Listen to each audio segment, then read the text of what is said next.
하나님의 말씀 야고보서 오늘 시작합니다. 1장 1절 말씀 다 같이 한 목소리로 보겠습니다. 하나님과 주 예수 그리스도의 종 야고보는 흩어져 있는 12지파에게 문안하노라. 아멘. 오늘 말씀의 제목은 주 예수 그리스도의 종 야고보입니다. 오늘부터 우리가 시작하는 이 수요예배 강해는요, 공동서신에 대해서 들어갑니다. 야고보서, 베드로 전후서, 요한 1서, 2서, 3서, 유다서까지 총 7편의 서신을 말하고 있습니다. 이 서신들의 특징은요, 바울 서신과 딱 구별이 돼요. 바울은요, 교회나 개인에게 편지를 썼어요. 그죠? 디모데 전서 그러면 디모데에게 보낸 첫 번째 편지예요. 고린도 전서 그러면 누구한테 보낸 거예요? 고린도 교회에 보낸 첫 번째 편지가 되는 거예요. 그런데 그 수신자 이름으로 되어 있잖아요. 근데 이 야고보서는 누굽니까? 보낸 사람의 이름이에요. 그죠? 베드로 전후서는 보낸 사람의 이름이에요. 유다서, 요한 1, 2, 3서 똑같아요. 이건 뭐냐? 받는 사람이 전 성도들이라고 딱 지정을 해버려요. 어느 특정 개인에게 보내고 거기서 받아보고 동일한 은혜를 나누라는 것이 아니라 모두에게 같은 마음으로 쓴 글이 뭐다? 공동서신, 일반서신 이렇게 부릅니다. 요건 우리가 일단 개념 정리를 한번 하고 넘어가겠습니다. 자, 근데 이 책이 문제가 많았어요. 성경 중에서 신약 성경 중에 놀랍게도 제일 먼저 기록된 책이 야고보서입니다. 근데요, 신약 성경 중에 정경으로 인정받는 책들이 있잖아요. 우리 27권이 있잖아요.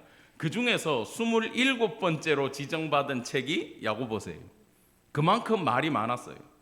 과연 이 야고보는 누구며, 좀 이따 우리가 볼 텐데 이 사실인가? 이 부분에 대해서 말이 너무 많았고, 뭐 로마서, 갈라디아서 그러면은 막 확실한 교리가 빡 하고 있지 않습니까? 오직 의인은 믿음으로 말미암아 산다.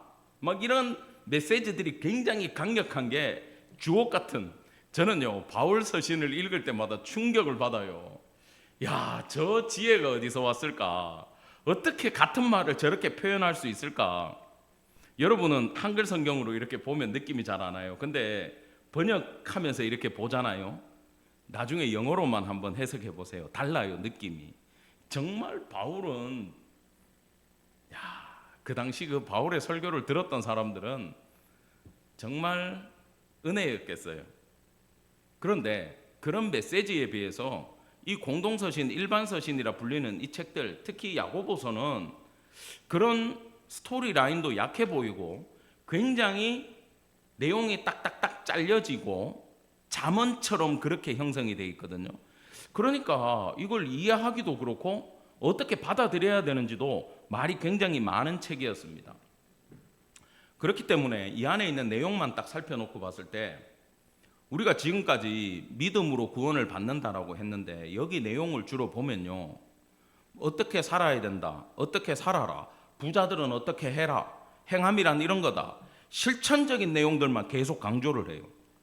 저는 학부 때 이 실천신학 쪽을 전공하려고 했기 때문에 굉장히 이 야고보서를 눈여겨봤습니다만은, 이 복음적인 메시지에서는 굉장히 약한 게 아닌가라는 생각이 딱 드는 책이 이 책이에요. 물론 오해입니다만은. 근데 모두가 이렇게 똑같이 생각을 했어요, 예전에. 왜? 마틴 루터 있죠, 종교개혁가. 벌써 지금 500년이 지났지 않습니까? 그분들이 원래 신부님이었잖아요. 근데 카톨릭 이건 잘못됐다 그러면서 카톨릭을 개혁한 게 기독교가 됐어요. 이 기독교의 시조나 다름없는 사람이 루터와 칼빈인데, 특별히 이 루터는 자기는 야고보서가 왜 성경인지 모르겠대.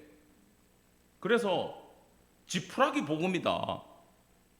이 쓰레기라는 말을 차마 못 쓰니까 지푸라기라고 얘기한 거예요. 어디 쓰겠습니까?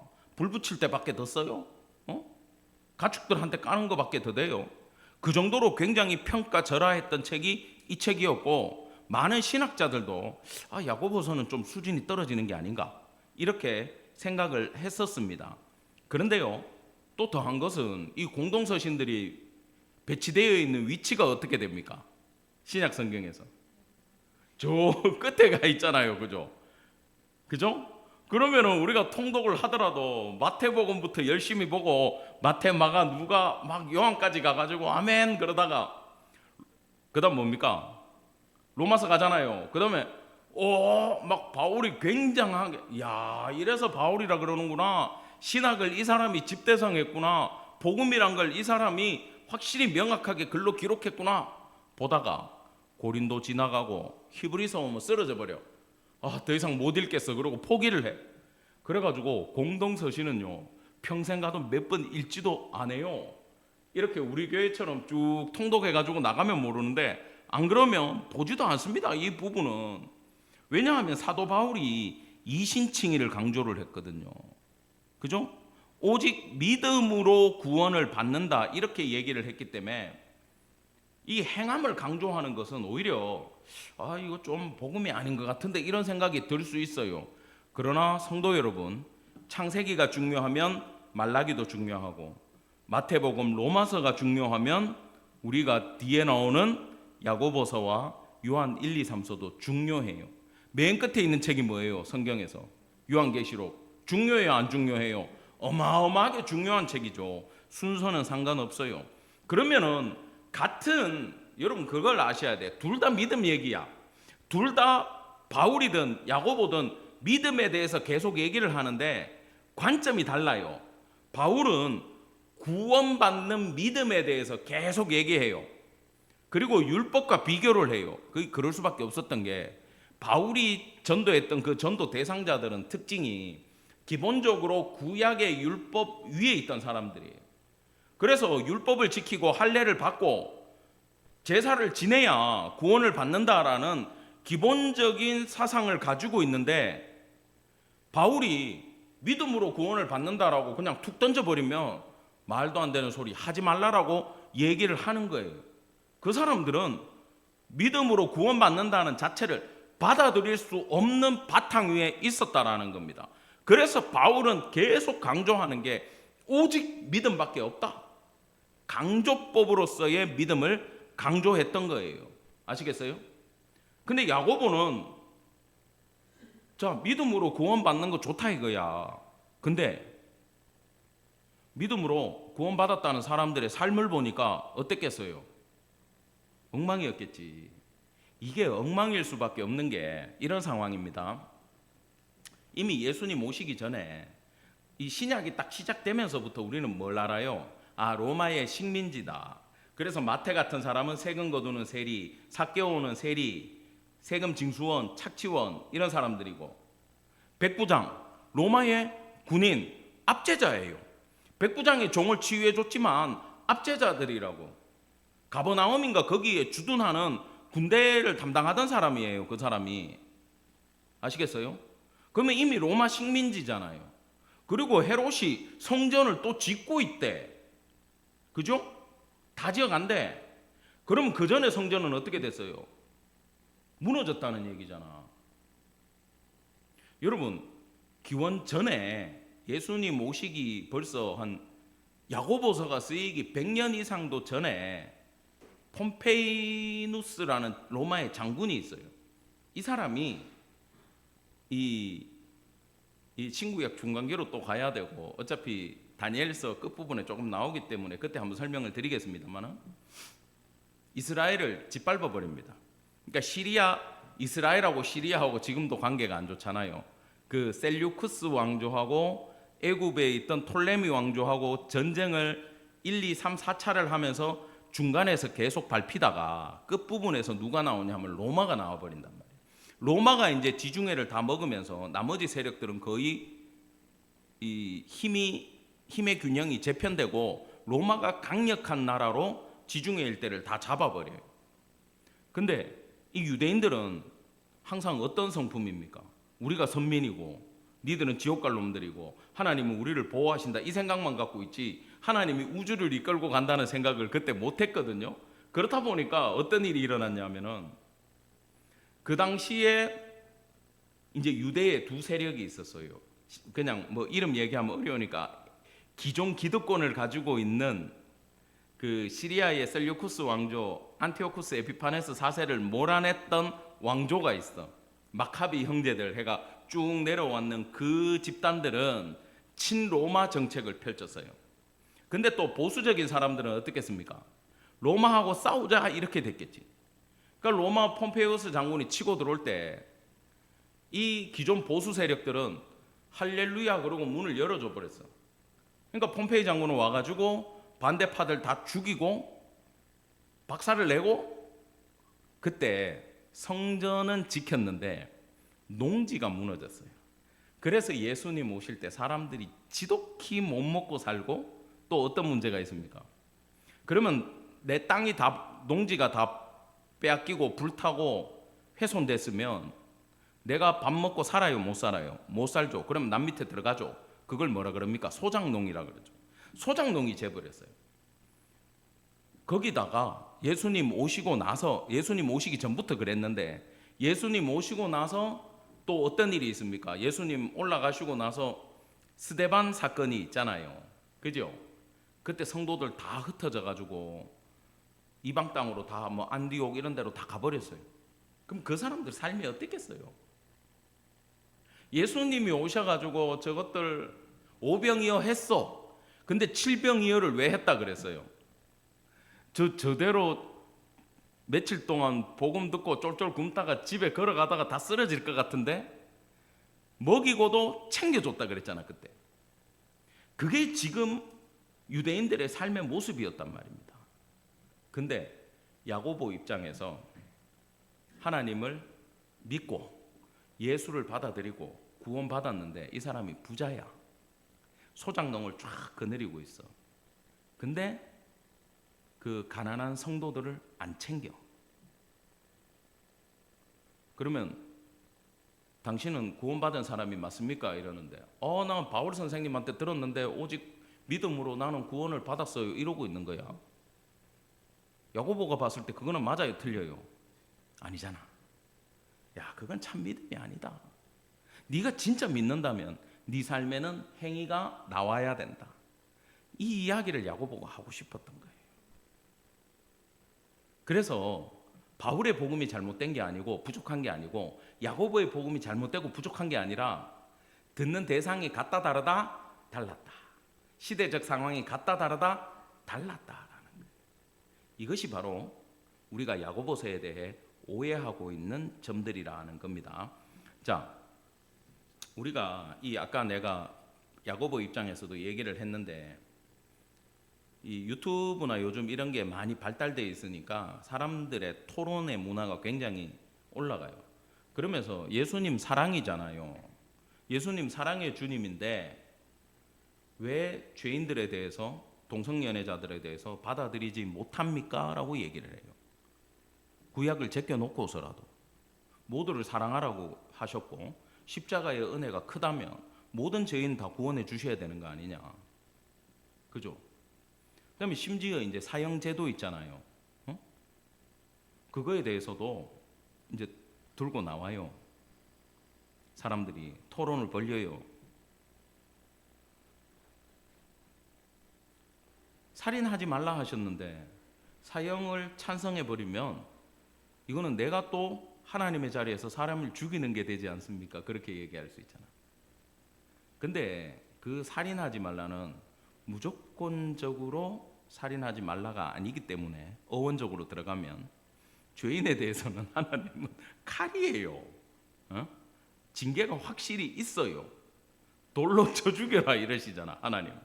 자, 그러면 구약은 그렇다 칩시다. 신약에 가가지고 예수님 다 사랑하셨잖아요. 그죠? 주여 저들은 자기들이 하는 걸 모릅니다. 용서해 주십시오 이랬잖아. 근데 우리는 왜 어떤 죄인들은 정죄하고 어떤 죄인들은 받아들이는가? 이 부분에 대해서 우리가 명확하게 알려면 예수님이 사랑하셨는 건 맞단 말이죠. 근데 예수님은 사랑하시지만 그 사람을 사랑해 주셔서 네가 내 보혈을 의지해서 구원받기를 원하는데 그렇다면 너는 앞으로 내 말씀의 진리 안에 살아야 된다라고도 얘기를 하셨어요. 이게 예수님의 복음의 핵심입니다. 사랑만 얘기하시지 않았어요. 보세요. 요한복음 8장에 간음하다 잡힌 여인이 있어요. 네 정죄하던 자들이 어디 있는? 예수님이 땅에다가 글을 썼잖아요. 뭐라고 적은지는 몰라요. 근데 하나하나 돌멩이 집어들었다가 다 도망갔대요. 왜? 간음한 놈들 이름 적었다라는 설이 있어. 이게 죄 지은 놈들 적고 있으니까 쫄아가지고 다 간 거야. 왜? 자기가 죽어야 되니까. 근데 이건 정설은 아닙니다. 그냥 우리끼리 하는 얘기예요. 예수님도 정죄하지 않아요, 그 여자를. 자, 나도 너를 정죄하지 않는데 뭐라고 얘기합니까? 가서 네 삶 가운데 다시는 뭐 하지 말라? 죄를 범하지 말라.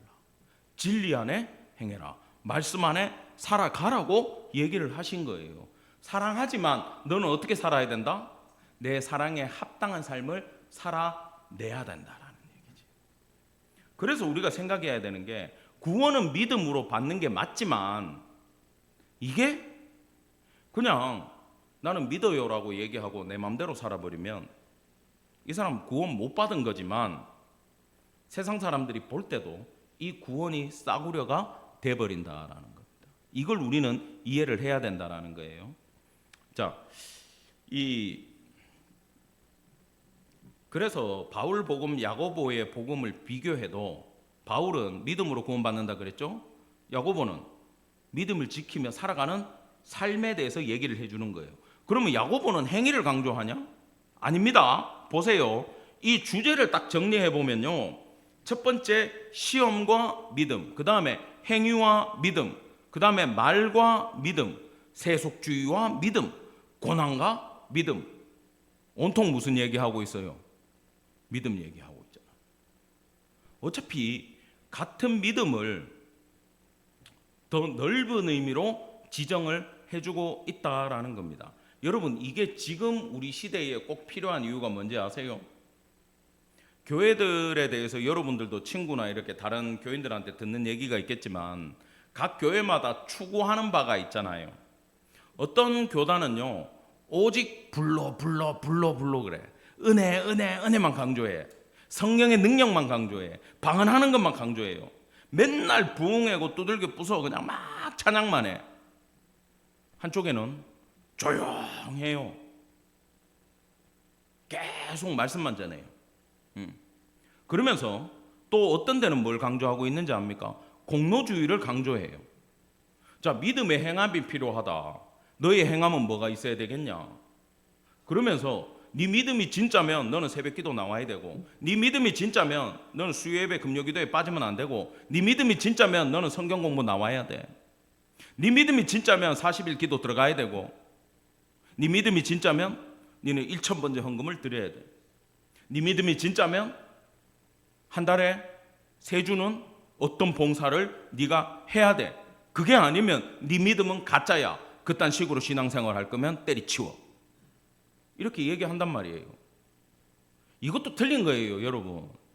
한쪽에 불만 얘기하는 것도 틀린 거고, 조용하게 있어가지고 기타도 못 치게 하는 교회도 틀린 거고, 뭘 해야 구원받는다라고 얘기하는데도 틀린 거예요. 여러분, 왜 이단들이 잘 되는지 압니까? 제가 만나보니까요, 마음이 그래 편하대. 왜 교회 처음 나가는 사람들이 성경을 알아요, 복음을 알아요, 모르잖아요. 가면 마음 편하게 해준대. 그 교회는 압박을 하지 않는데, 요구가 없대.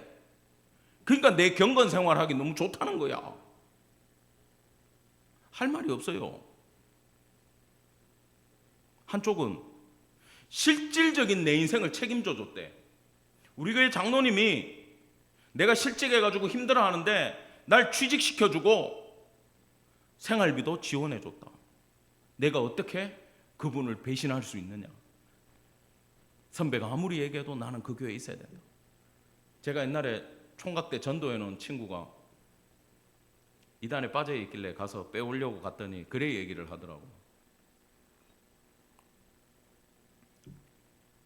그러면서 자기 엄마 아버지가 교회 교역자 때문에 이혼했다면서 그 이야기를 하는데, 야, 더 이상 내가 어떻게 뭐라고 할 말이 없습니다. 굉장히 특수한 환경이었지만 어떻게 변명해 줄 여지가 없어요. 여러분, 이걸 뭐라고 얘기하냐 하면은 한국교회의 위기라 그래요. 양극단으로 치우쳐져 가지고 내가 이 교회에 수적 양적 부흥을 일으키는 방법으로 어떤 이론을 갖고 오느냐가 너무 중요해진 시대가 되었기 때문에 복음이 중요한 게 아니라 컨셉이 중요하다는 거예요. 아시겠어요? 어떤 기도회가 중요하다 그러면 그 기도를 해가지고 성도들이 변화되는 데 관심이 있는 게 아니라 그 기도를 통해서 어떻게 이 교회를 부흥시키느냐. 제가 큐티 프로그램에 대해서 굉장히 조심하는 게 그거예요. 계속 단락마다 네 삶의 적용 나와요, 안 나와요? 계속 나와요. 복음의 진리를 모르고 그게 무슨 말인지도 모르는데 내 삶의 적용을 어떻게 합니까? 한쪽은 큐티를 가지고 목회를 해버려요. 저희 선배 목사님이 연락이 왔어, 며칠 전에. 목사 힘들지? 힘들죠. 개척한 지 1년 됐는데 안 힘들겠어요? 죽겠어요. 그랬어. 뭐 특별한 행사는 없고 요즘 하는 거 없나? 없어요. 왜 그러는 거야? 할 줄 아는 게 저는 없어요. 그랬어. 사실 제가 재주가 많아요. 조금씩 다 해요. 아는 사람들도 많아요.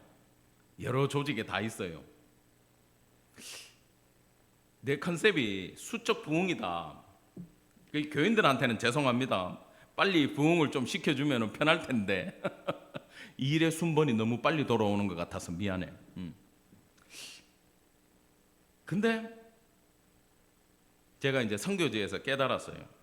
한국에서 그런 프로그램으로 목회를 하고 부교역자 생활을 하고 그 교회 목사님이 원하는 대로 일을 해주다가 선교지에 딱 나가서 언어가 안 통하고 할 수 있는 게 없고 내가 가지고 올 수 있는 아이템이 아무것도 없는데 딱 떨어졌어요. 난 여기서 전도사를 어떻게 하지? 부교역자 생활을 어떻게 하지? 주어져 있는 게 성경밖에 없더라고. 이 성경을 가르쳐야 되는데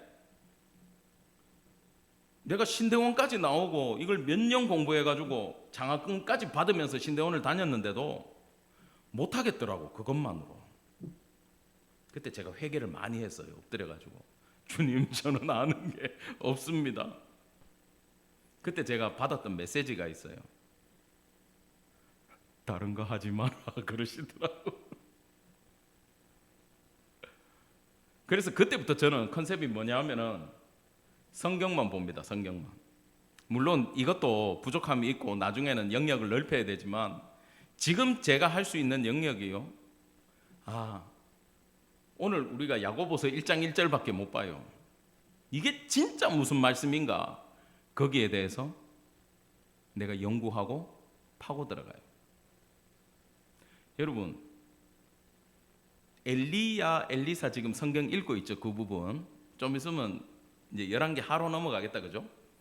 그럼 거기에 이제 엘리야가 떠나면서 엘리사한테 선배가 뭐 해줄까 그래요. 뭐라 그럽니까? 당신이 행하던 능력에 몇 배를 달라고? 묻고 더블로 간다 그러더니 갑절을 달래. 엘리야가 야, 이거 힘든데 이러셨어. 근데 하나님의 은혜가 있으면 될 거야. 근데 결국 2배를 땡겨갑니다, 엘리사가. 여러분, 왜 엘리사는 건방지게 엘리야가 행하던 능력에 2배를 달라 그랬을까요? 뭘 것 같아요? 뭘 것 같아요? 너무 크게 웃는데? 그러면 안 됩니다. 뭘 것 같아요? 중간에 물어볼게. 왜 갑절을 달라 그랬을까? 앞으로 엘리사가 살아야 될, 복음을 전해야 될, 하나님의 일을 감당해야 될 시대는 엘리야가 살았던 시대보다 편하다, 어렵다? 갑절은 어려운 시대가 올 거였기 때문에 저는 갑절의 능력이 있어야 될 것 같습니다.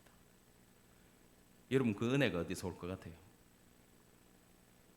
그래서 제가 선배한테 당당하게 얘기했어요. 할 줄 아는 것도 없지만 그냥 말씀만 가르치고 전하겠습니다. 아시더라고. 설교를 다 들으셨나 봐. 캐치를 하셨어. 성경 얘기밖에 안 하대 이러더라고. 예, 뭐 다른 게 할 줄 아는 게 제가 없습니다. 그래서 근데 그 뿌리는 원하시는 삶이 그거였기 때문이었어요. 여러분, 우리가 양분화된 시대에 정말 본질을 알아가려면 여기에 정말 도움되는 말씀이 뭐냐? 야고보서가 주는 복음의 핵심에 있다라는 걸 깨달으시기 바랍니다. 서로 양쪽만 강조하고 있을 때 오히려 이 위기가, 이때 우리가 뭘 공부해야 되는지를 정확하게 알면 이 시대를 헤쳐나갈 수 있는 능력도 어디 있다? 야고보서에 있는 복음에 있다라는 것을 여러분 이해하기 바랍니다. 자, 이제 본론 들어가겠습니다. 요 1장 1절만 이해해도 거의 다 이해가 돼 버리는 거예요. 이제 이것만 알면 뒤에 거는 그냥 이 관점에서 보면 쫙 풀려요. 자, 봅시다. 먼저 우리가 야고보를 알아야 되는데 12제자 이름을 한번 읊고 지나갈게요. 물론 다 아시겠지만 헷갈릴 수 있어. 왜? 야고보가 많이 나와 성경에. 자, 봅시다. 12제자 중에서 베드로, 안드레 형제죠.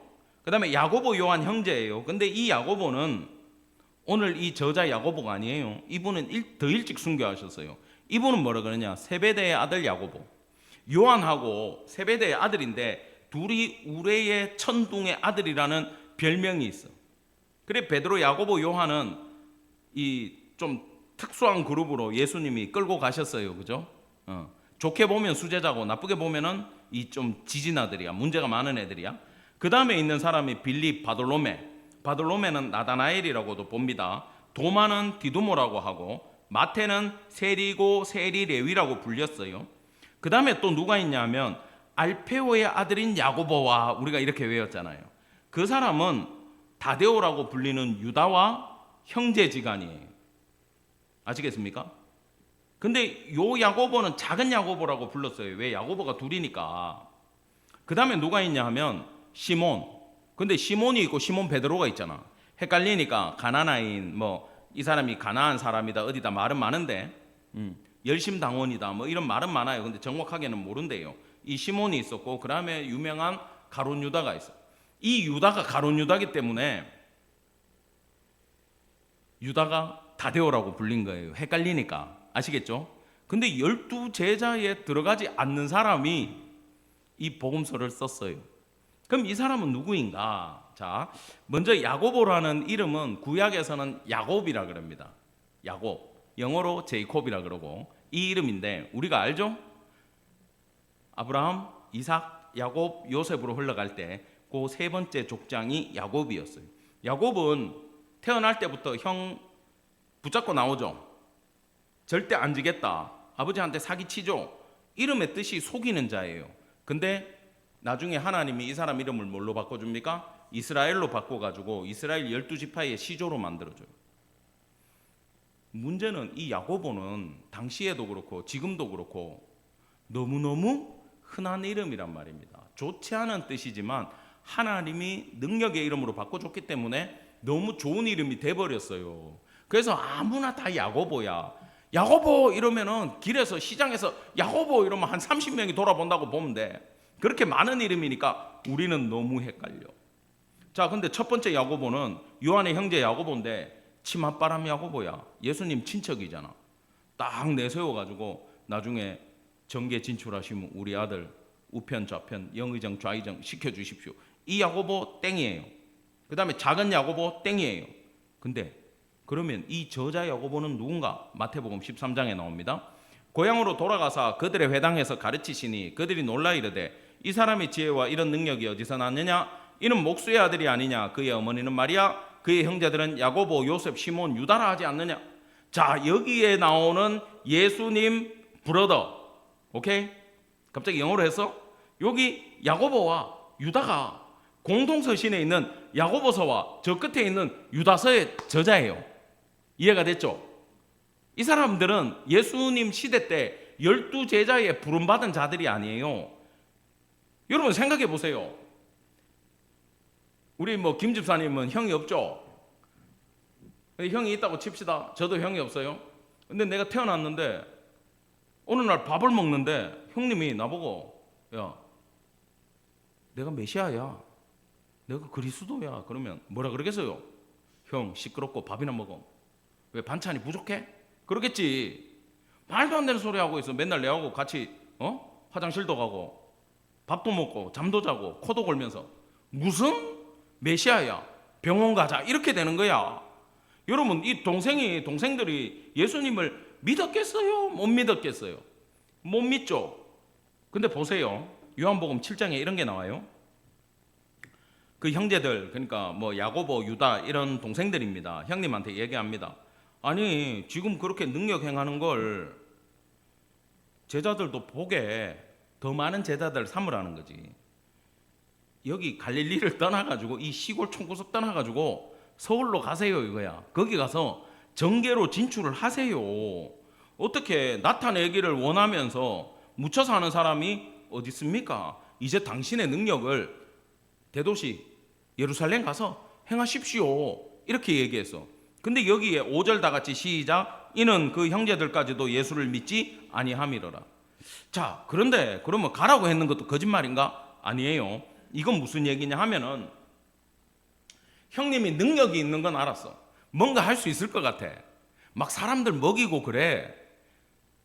막 어릴 때부터 기적을 많이 행했어, 예수님이. 소년 시절부터. 이건 이제 믿거나 말거나 하지만 책에 있어요. 성경이 아니라서 설교 시간에 하기는 그런데, 예수님이 바닥에 새를 그리고 툭 치면은 새가 돼서 날아갔대요. 흙으로 새를 그냥 만드시는 분이 예수님이었대요, 어릴 때부터. 자, 뭐 우리 형이 이상한 재주가 있다 쳐. 마술사야. 뭔가 할 수 있을 것 같아. 사람들 많이 따라. 근데 여기 시골에서는 안 될 것 같아. 그러면 정치적인 사람으로 영웅이 되고 훌륭한 사람이 되고 뭐 정말 나라를 구하는 인물이 될 거면, 아니, 예루살렘 서울로 가야 될 거 아닙니까? 능력에 대해서는 어느 정도 신뢰하고 믿는데 메시아인 건 믿었다 못 믿었다? 믿지 못했다라는 거예요. 근데 이 야고보가 어쩌다가 예수님을 믿고, 사도도 아니었는데 제자도 아니었는데 예루살렘 교회의 지도자가 되고 이 야고보서를 기록하게 되었을까? 어떻게 바뀌었나? 자, 이게 힌트가 있어요. 바울이 고린도전서 15장에 힌트를 살짝 줍니다. 내가 받은 것을 먼저 너희에게 전하였노니 이는 성경대로. 여러분, 이때 신약 성경이 있어요, 없어요? 없지. 그럼 이건 구약 성경이에요. 구약이 전부 다 예수님이 얘기였다라는 걸 바울이 알았던 거예요. 자, 그리스도께서 우리 죄를 위하여 죽으시고 장사 지낸 바 되셨다가 성경대로 사흘 만에 다시 살아나사. 복음입니다, 그냥. 근데 예수님이 부활하셔서 누구한테 나타났냐? 개인과 조직을 구별해서 바울은 설명을 해요. 자, 게바에게 보이시고, 제일 먼저 누구? 베드로. 개인적으로 만나 주셨어요. 그 다음에 12제자들 만났어요. 그 다음에 500여 형제 만났다는 건 그냥 일반적인 교회 구성원들 한번 만나셨어요. 그 다음에 누구한테 갔어요? 7절에 이 야고보는 12제자 야고보가 아니라 동생 야고보를 찾아가셨어요, 예수님이. 오케이? 이때 동생이 충격을 받았겠어, 안 받았겠어? 형님 죽어가지고 장사 지내서 무덤에 들어가는 거 봤는데, 살아났다는 거 누가 시체 훔쳐간 건 줄 알았는데, 내다 그러고 짠 하고 나타났을 거 아니야. 지금 부활한 몸을 입고 방문 다 닫고 문 닫고 들어가 있는데 여기 딱 하고 오셨어. 나 죽은 거 맞다. 못자국 창자국 다 보여줘. 그러니까 옛날부터 형님이 이야기하던 게 갑자기 머릿속에서 어떻게 돼요? 다 생각나고 깨우쳐지고, 우리 형이 메시아 맞네. 인간의 육신의 몸을 입기 위해서 이렇게 오셨네. 우리 형은 아버지가 이 땅에 안 계신 분이 맞네. 우리랑 씨가 다르네. 이렇게 된 거야. 이제 이해가 됐죠? 부활의 주를 만나고 동생 야고보가 바뀌게 됐어요. 그래가지고 아주 완벽한 지도자가 돼요. 왜? 예수님에 대해서 제일 잘 아는 사람이니까. 요거 하나가 해결이 안 됐던 거야. 이 증거를 받고는 사람이 180도 변하게 됩니다. 그래서 예루살렘 공교회의 첫 번째 감동 목회자가 됐어요. 교회의 리더가 되셨어요. 그리고 AD 62년도에 나는 예수에 대해서 배신하지 못합니다. 우리 형이 아닙니다. 메시아입니다. 사람들이 그를 돌로 쳐 죽였다고. 이건 유대 일반 역사에 기록이 되어 있어요. 야고보를 죽일 때 많은 사람들이 막아섰대요. 이 사람은 죽이면 안 된다 그랬어. 예수님의 동생으로서가 아니라 이 사람은 경건한 유대인이 맞다. 죽이면 안 된다. 근데 결국 어떻게 됐습니까? 복음 때문에, 예수 때문에 그는 순교를 당했던 겁니다. 자, 본문으로 돌아가서 하나님과 주 예수 그리스도의 종 야고보 이렇게 표현을 해요. 여러분, 저도 그 생각이 들더라고. 만약에 정집사의 언니가 저기 전남 군수야. 그러면 그 동네 가면은 방구 좀 끼겠지. 큰 소리 좀 치겠지. 그럼 지금 저 신랑도 큰 소리 좀 치겠지. 그 동네 가면 우리 처형이 말이야 이럴 거 아니야. 그지? 식당 가가지고 서비스 내와 막 이럴 거 아니야. 얼마나 좋아. 그래, 이 대통령 가족들이 문제가 많잖아요. 본인이 가만히 있어도 옆에서 펌프질을 한대요. 죄를 지을 수밖에 없게 만든대 옆에서. 자, 하나님과 주 예수 그리스도의 동생 야고보는 얘기하고 싶겠어? 안 하고 싶겠어? 우리 같으면 했지. 동생이라고 해주면 우리도 좋아요. 왜? 누군지 연구할 필요가 있어 없어? 없잖아. 예수님 동생 야고보였구나. 이 메시지는 진짜구나 그러는데 그냥 자기 종이래. 이것 때문에 우리가 저자를 빨리 모르는 거 아닙니까? 동생이라 그러면은 어깨에 힘 팍 주고 목에 힘 좀 줄 텐데 그냥 자기는 예수님의 종이라고 얘기하고 있어요. 동생의 자리를 내려놓고 종의 자리로 가셨다라는 거예요. 왜 그럴까? 봅시다. 하나님은 구약의 표현이죠. 주 예수 그리스도는 신약의 놀라운 열매예요. 그게 주는 그리스도시요 살아계신 하나님의 아들입니다라는 신앙 고백이 이거예요. 그 야고보가 처음에는 태어나 보니까 형이 메시아라 그래가지고 안 믿었는데 부활해가지고 딱 나타난 거 보니까 맞거든 메시아가. 그러면 그 사람이 이제 내 형이에요? 아니면 내 하나님이에요? 내 하나님이 되는 거지. 내 하나님이 되는 순간 나는 뭐가 되는 거예요? 그분의 종이 되는 거예요. 여러분, 이 고백이 우리 성도들의 고백이 되기를 간절히 축원합니다. 모두 입술에서 하나님과 주 예수 그리스도의 종 이진욱은, 하나님과 주 예수 그리스도의 종 이진욱은 가면 안 되고 정명숙은 이렇게 나와야 된다라는. 자, 우리의 신분이 무언지를 정확하게 야고보는 우리에게 알려주고 있다라는 겁니다. 그 다음에 한 말씀이 흩어져 있는 12지파에게. 자, 흩어져 있는 이유는요, 사도행전 11장 사건이었어요. 야고보 사도가 야고보서를 쓸 때 지금 상황이 뭐냐? 스데반 사건이 일어났어요. 이 일의 주동자가 사도 바울이죠. 그 당시에 바울이에요. 이 친구의 주도하에 예수 믿는 사람들 핍박하기 시작했고, 스데반은 복음을 전하고 돌에 맞아서 죽었습니다. 그러고 사람들이 예수 믿는 사람들을 잡아서 죽이기 시작했어요. 대학살이 일어났어요. 더 이상 예루살렘에서 살 수가 없었어요. 그래서 그들은 도망을 갔습니다. 이 도망간 사람 잡겠다고 시리아 쪽 그 다메섹까지 잡으러 간 사람이 누구예요? 바울이잖아. 거기서 누구 만나요? 예수님 만난 거 아니에요. 근데 그 도망간 사람들이 어떤 삶을 살았겠어요? 여러분, 물론 유대에 있을 때도 가난한 삶 살고 소장농에 핍박을 당하고 세금 뜯기면서 살았지만, 지금 도망가가지고 돈도 없는 사람들이 외국에 나가면 어떻게 되겠어? 제가 며칠 전에 이 방송을 봤는데 선교사님들의 삶을 추적하는 프로그램이 있더라고. 근데 이제 내가 본 프로그램 첫 번째 게 이제 미국으로 간 거야. 워싱턴 DC. 그죠? 거기에서 선교사님을 찾아갔더니 사모님이 막 새벽부터 요리를 막 바바바박 하는 거야.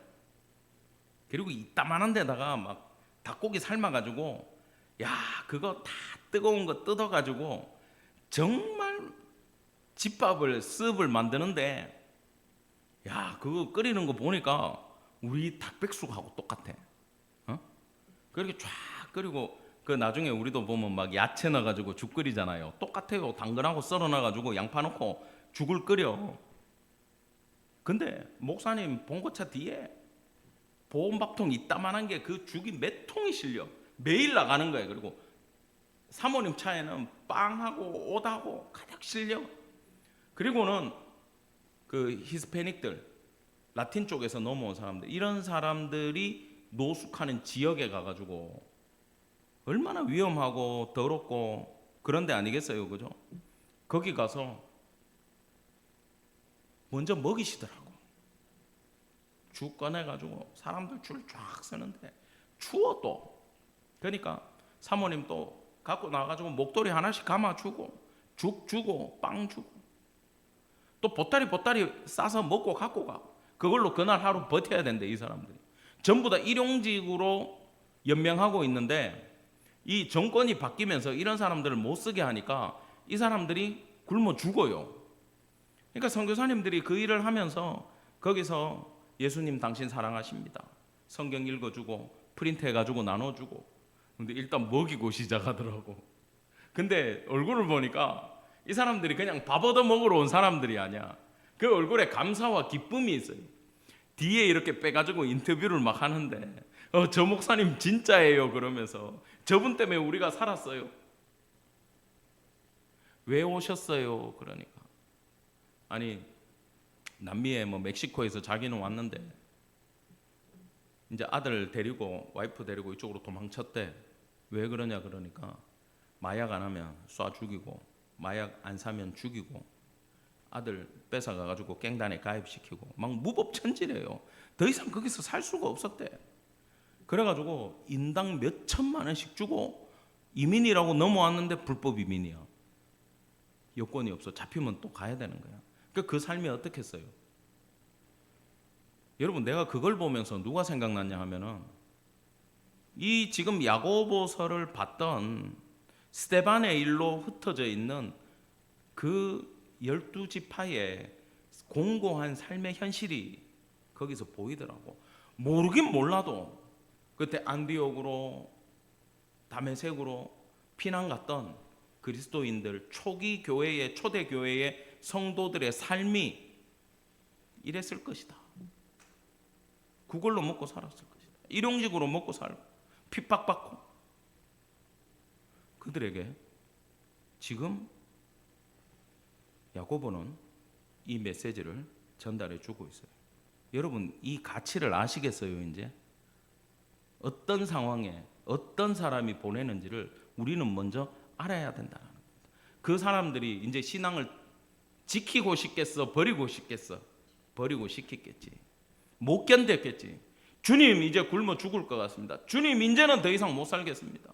하나님, 어떻게 해야 됩니까? 예수님, 어떻게 해야 될까요? 이 고민을 하고 있을 때 야고보는 이 야고보서를 그들에게, 그들 모두에게 이 메시지를 전했다라는 겁니다. 자, 12지파라는 말을 썼는데 그 당시에 안 쓰던 말이에요. 12지파의 개념이 없어요. 그때만 해도. 여러분, 이미 바벨론 포로기를 갔다 오면서 유다 지파 말고는, 그죠? 남유다 말고 북이스라엘의 10지파는 어떻게 됐어요? 다 혼합이 돼가지고 사마리아인 돼버리고 아수르에 편입돼버리고 이방인 다 돼버렸어요. 그러면 12지파 개념이 있어요? 없어요?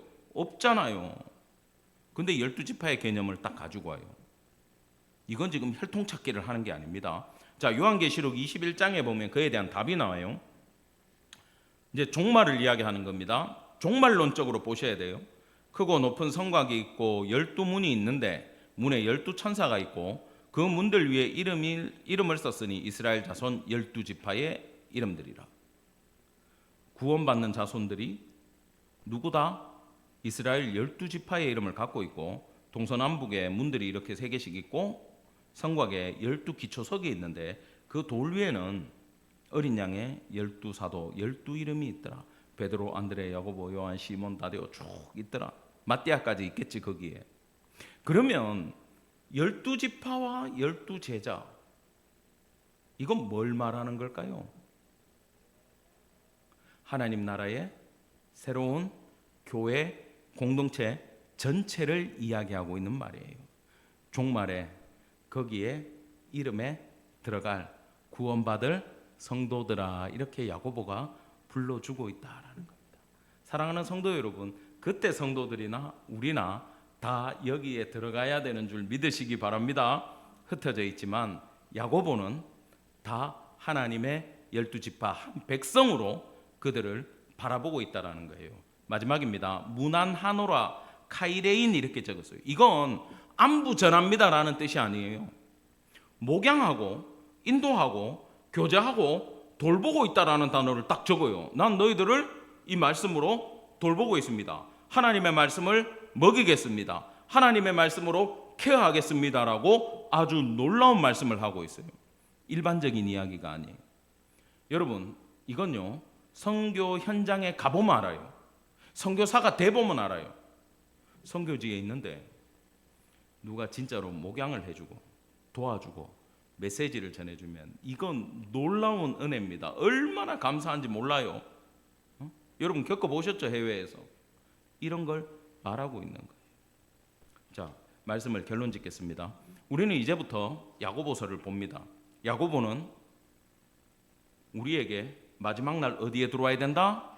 이스라엘 12지파 하나님의 교회 공동체 안에 들어온 성도들이 되어야 된다고 우리를 부르고 있다라는 거예요. 그리고 그는 부활의 주님을 만나고 예수님의 동생의 자리에서 하나님의 종 예수 그리스도의 종의 자리로 내려왔습니다. 우리 또한 이 메시지를 보면서 하나님의 종의 자리로 내려오는 겸손한 성도 되기를 바랍니다. 그러면서 우리도 목양할 줄 알아야 되고 무난할 줄 알아야 돼요. 이게 뭐냐?